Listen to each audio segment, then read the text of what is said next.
तलाक के प्रोसेस के बाद अजय कोर्ट से निकलकर गाड़ी में बैठा तो पत्नी मुस्कान भी उसी गाड़ी के पास आ गई।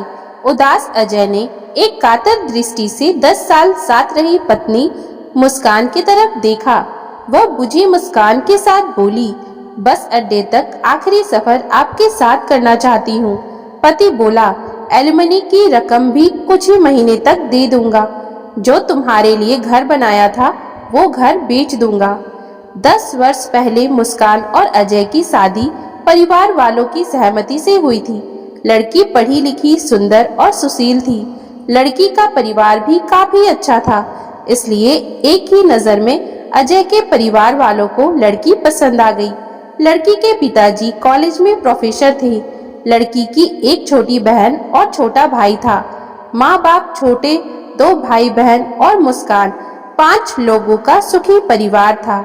2 महीने के बाद सगाई का मुहूर्त निकला और सगाई हो गई और फिर 6 महीने बाद शादी भी बहुत अच्छे से संपन्न हुई। मुस्कान के ससुराल में सास ससुर, पति और एक देवर था और एक बुआ सास भी थी जो साथ में ही रहती थी, जिनके पति इस दुनिया में अब नहीं थे और उनके परिवार वाले अच्छे नहीं थे। इसलिए कुछ सालों से वो अपने भाई भाभी के ही घर में रह रही थी और उनका भी एक बेटा था और वो भी कुछ किलोमीटर की दूरी में हॉस्टल में रहकर अपनी पढ़ाई पूरी कर रहा था, जिसका पूरा खर्चा उनके मामा मामी यानी मुस्कान के ससुराल वाले ही उठा रहे थे। शादी के बाद सब कुछ अच्छा चल रहा था। मुस्कान भी अपने ससुराल में बहुत खुश थी। अजय उसे बहुत मानता था, उसका बहुत ख्याल रखता था। मुस्कान के सास ससुर और देवर सभी का स्वभाव अच्छा था। शुरू में मुस्कान की बुआ सास भी मुस्कान से अच्छा बर्ताव करती थी। 2-3 साल तक तो सब कुछ बहुत अच्छा चल रहा था, लेकिन फिर धीरे धीरे मुस्कान की बुआ सास का व्यवहार मुस्कान के प्रति बदलने लगा। मुस्कान को कभी कभी लगता था कि बुआ को अचानक क्या हो जाता है, लेकिन फिर वो अपने काम में व्यस्त हो जाती थी। कुछ महीने के बाद मुस्कान की मम्मी की तबीयत खराब रहने लगी और उनका काफी दिनों तक इलाज भी हुआ। फिर अचानक एक दिन हार्ट अटैक से उनकी मृत्यु हो गई। मुस्कान और मुस्कान के परिवार वाले काफी दिनों तक उदास रहे। फिर समय के साथ साथ फिर से सब कुछ ठीक होने लगा, क्योंकि मुस्कान के पिताजी कॉलेज में प्रोफेसर थे और उनके पहले की भी काफी प्रॉपर्टी थी। इसलिए जब से मुस्कान और अजय की शादी हुई थी, तभी से मुस्कान की बुआ सास की नजर उनकी संपत्ति में भी थी। अब बुआ सास के बेटे की पढ़ाई भी पूरी हो चुकी थी। उसने MBA की थी और अब उसका मन एक अच्छा सा बिजनेस शुरू करने का था, क्योंकि मुस्कान की बुआ सास के पति बहुत साल पहले ही गुजर चुके थे और उनके ससुराल वाले भी अच्छे नहीं थे और उन्होंने कभी इन्हें 1 रुपए की भी मदद नहीं की थी। इसलिए वहां से उम्मीद रखना तो फिजूल था। अजय का जूता चप्पल का अच्छा खासा शोरूम था, जिसमें अब उसका छोटा भाई भी आने लगा था। वो भी अब काम सीख रहा था। इसलिए बुआ सास को लगने लगा कि मेरे भाई के दोनों बेटे तो अब सेटल हो गए हैं। कुछ ही महीनों में भैया का छोटा बेटा भी अजय के साथ शोरूम में सेट हो जाएगा और रह जाएगा मेरा बेटा, जिसने अपनी पढ़ाई तो पूरी कर ली, लेकिन अब उसके बिजनेस को शुरू करने के लिए अच्छा खासा पैसा चाहिए, जो कि मेरे पास तो है नहीं और मैं इतने सारे पैसे भैया से मांगू कैसे। यही सब सोच सोचकर उनका व्यवहार बदलता जा रहा था। पता नहीं क्यों, लेकिन अब वो अजय और उसकी बीवी को खुश देखकर चिढ़ने लगी थी, क्योंकि वो अपनी दुनिया में काफी खुश थे। किसी चीज की कमी नहीं थी। अजय बहुत मेहनत करता था और उसने अपनी मेहनत से मुस्कान के नाम पर फ्यूचर के लिए एक प्यारा सा घर भी बनवाया था। ये सब देख देख कर वो अंदर ही अंदर बहुत ही जलने लगी थी। इसलिए वो मुस्कान के साथ कभी कभी अजीब सी व्यवहार करती थी। 1 साल बाद अजय के छोटी भाई की भी शादी हो गई, लेकिन उसकी बीवी परिवार से काफी अलग थी। ना ही घर के कामों में उसका मन लगता था।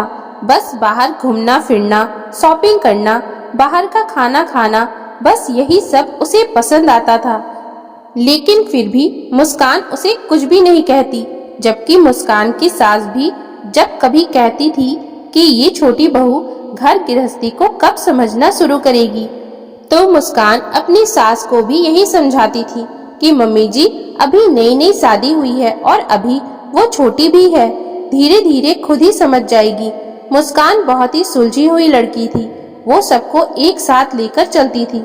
मुस्कान के इतने अच्छे होने के बावजूद भी उसकी छोटी देवरानी उसके साथ अच्छा व्यवहार नहीं करती थी, हमेशा ही उससे अपनी तुलना करती रहती थी और इसी चीज का फायदा मुस्कान की बुआ सास ने उठाया। मुस्कान के प्रति मुस्कान की छोटी देवरानी काजल को भड़का भड़का कर उसके खिलाफ कर दिया था और आखिर में एक इंसान के कारण अच्छा भला सुखी परिवार में आग लग गया। घर में धीरे धीरे लड़ाई झगड़े होने लगे। एक दिन जब सारे परिवार वाले बैठकर खाना खा रहे थे तो मुस्कान की बुआ सास ने अपने मन की बात छेड़ दी। उसने सबके सामने अपने भैया भाभी से 35-40 लाख की मांग कर दी, ये कहकर कि उनका बेटा बड़ा हो गया है, उसकी MBA की पढ़ाई भी पूरी हो गई है, उसे बिजनेस शुरू करना है, उसके लिए मुझे पैसों की जरूरत है। अब तो अजय और आपका छोटा बेटा भी सेट हो गया है, आपके दोनों बेटों की शादी भी हो गई है। अब मेरा बेटा जब तक अपने पैरों पर खड़ा नहीं होगा तब तक उसकी शादी भी नहीं हो सकती। ये सब सुनकर मुस्कान के सास ससुर एकदम से चुप हो गए। उन्हें तो यही लग रहा था कि उनकी बहन का बेटा पढ़ लिख कर अच्छी बड़ी कॉलेज से MBA पूरी करके किसी अच्छी कंपनी में जॉब शुरू करेगा, क्योंकि कई सालों पहले यही बात हुई थी। अजय की बुआ ने यही कहा था कि भाई साहब इसको अच्छे कॉलेज से MBA करवा दीजिए, ये अच्छे कॉलेज से MBA पूरी कर लेगा तो इसकी किसी अच्छी कंपनी में जॉब लग जाएगी। लेकिन आज इतने सालों बाद तो कुछ और ही बात सामने आ रही थी। अजय के पिताजी ने अपनी बहन को कुछ समय सोचकर पूछा कि तुमने तो यही कहा था ना कि मेरे बेटे को किसी अच्छे कॉलेज से MBA करवा दीजिए जिससे उसे एक अच्छी सी कंपनी में जॉब मिल सके, और आज तुम उसके बिजनेस की बात कर रहे हो। तभी अजय की बुआ ने जवाब दिया कि क्यों, आपके दोनों बेटे भी तो अपना बिजनेस कर रहे हैं, तो मेरा बेटा फिर किसी की कंपनी में नौकरी क्यों करेगा। तभी मुस्कान की सास ने कहा, लेकिन दीदी हम इतने सारे पैसे कहाँ से लाएंगे, जो पैसे हमारे पास थे उनसे हमने बच्चों की शादी और उनके बिजनेस में लगा दिया है, और आपके बेटे की पढ़ाई में भी बहुत सारे पैसे लगाए हैं हमने। अब हमारे पास इतने पैसे नहीं है जो हम आपको दे सके। इतना सुनते ही मुस्कान की बुआ सास ने अपना रंग दिखाना शुरू कर दिया। उसने आवाज ऊंची करके कहा कि मुझे पैसे तो चाहिए ही चाहिए, आप जहाँ से ला कर दो। आखिर इस घर में मेरा भी इस घर की बेटी होने के नाते कुछ हिस्सा है। हालांकि इस पूरे घर को अजय के पिताजी ने अपने मेहनत से बनवाया था, लेकिन उस समय उनके पिताजी जिंदा थे, इसलिए उन्होंने अपने पिताजी के नाम से ही सब कुछ रखा था। इसी का फायदा उठाते हुए उनकी बहन ने आज ये सब कर दिया। हाँ, आप मानो तो मैं अपनी तरफ से एक मशवरा दे सकती हूँ। अजय की बुआ ने कहा कि मुस्कान बहू की माँ अब इस दुनिया में तो रही नहीं और इसके पिताजी के पास काफी पैसे और प्रॉपर्टी है। आखिर इसके भाई बहन के साथ साथ इसका भी तो उसमें हिस्सा बनता है, तो ये अपना हिस्सा मांग ले।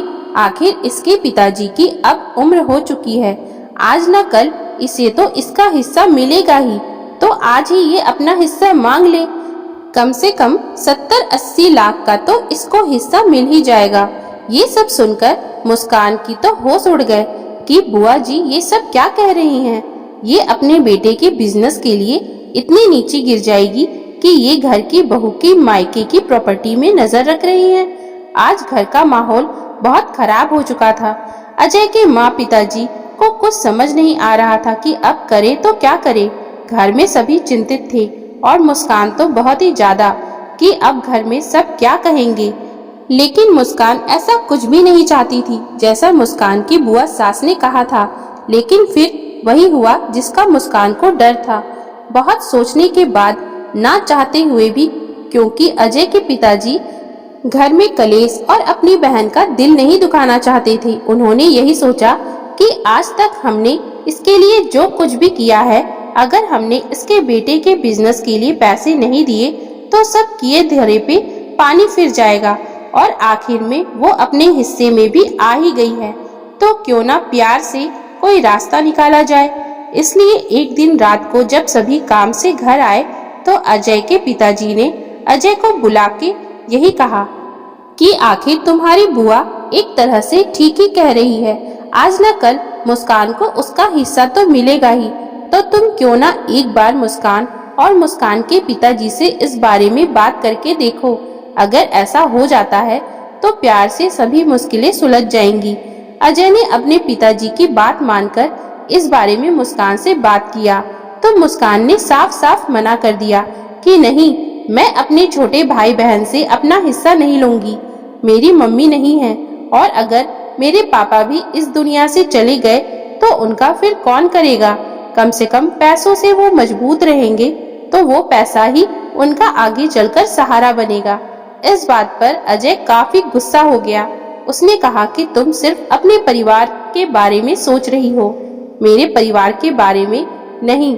इस पर मुस्कान ने कहा कि अगर आपको पैसे की इतनी जरूरत है तो आप जो घर बनवाए हैं उसको बेच दीजिए, लेकिन मैं किसी भी कीमत पर अपने पापा से अपने हिस्से की बात नहीं करूंगी।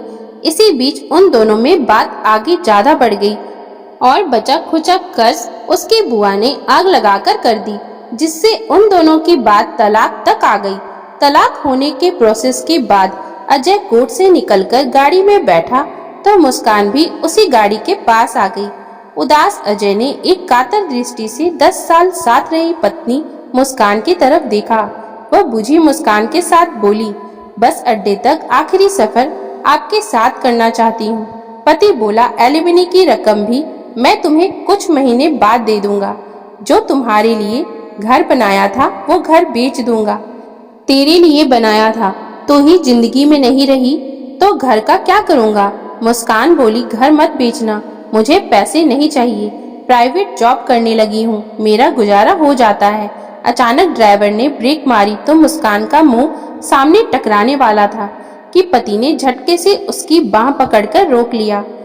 वह पति की आंखों में देखते हुए भरी आंखों से बोली, अलग हो गए मगर परवाह करने की आदत आज भी नहीं गई आपकी। वह कुछ नहीं बोला मगर वह रोने लगी। रोते रोते बोली, एक बात पूछूं? वह नजर उठाकर बोला, क्या? वह धीरे से बोली, इतने दिन हो गए अलग रहते हुए, मेरी याद आती है क्या? वह बोला, अब बताने से भी क्या फायदा, अब तो सब कुछ खत्म हो गया ना, तलाक का प्रोसेस हो चुका है।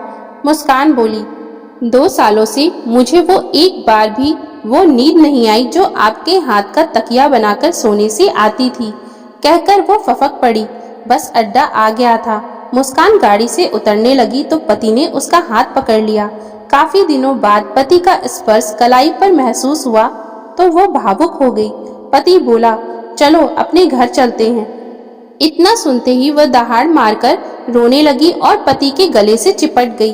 फिर मुस्कान ने पूछा कि फिर बुआ को इतने सारे पैसे कहाँ से देंगे? इसमें अजय ने मुस्कान का हाथ थामकर कहा कि जो घर मैंने तुम्हारे लिए बनाया था वो घर बेचकर दे दूंगा।